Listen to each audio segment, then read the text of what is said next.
The media shows us the tiniest percentage of what people do. There are millions and millions of people doing wonderful things all over the world. And they're generally not the ones that are touted in the news.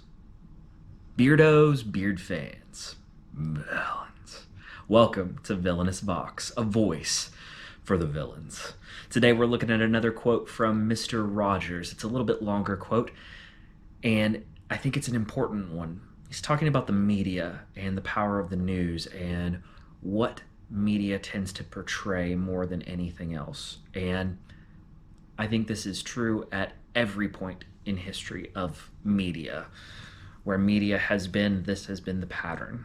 And Mr. Rogers has this to say. He says, the media shows us the tiniest percentage of what people do. There are millions and millions of people doing wonderful things all over the world. And they're generally not the ones being touted in the news. There's an old saying that there's no news like bad news.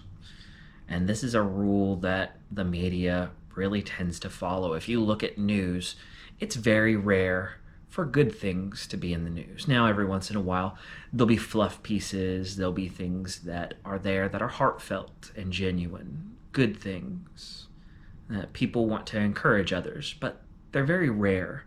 The vast majority of what we see in media, in the news, is negative. It's bad news.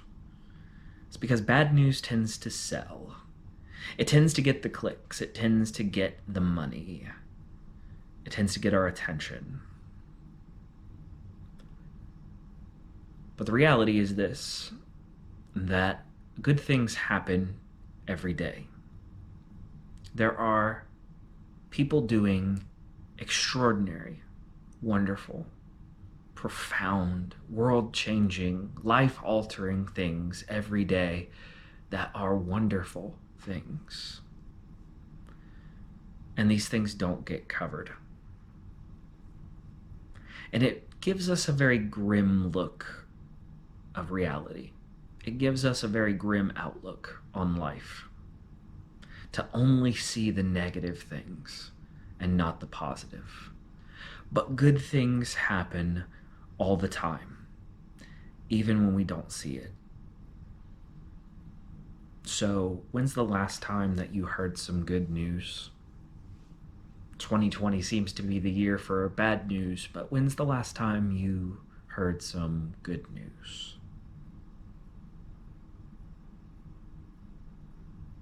My challenge to you is this. Spend less time focusing on all of the media, all the news outlets that focus only on the bad news, and find those who are sharing the things that are good. Because we could all use some good news in our lives. So that's the thought for the day today. Hope that it helps. Hope it gives you something to think about. Refocus your attention. So, love you guys. Thank you for tuning in to Villainous Vox, a voice for the villains. Until next time, y'all know what to do. Be good and Vox on.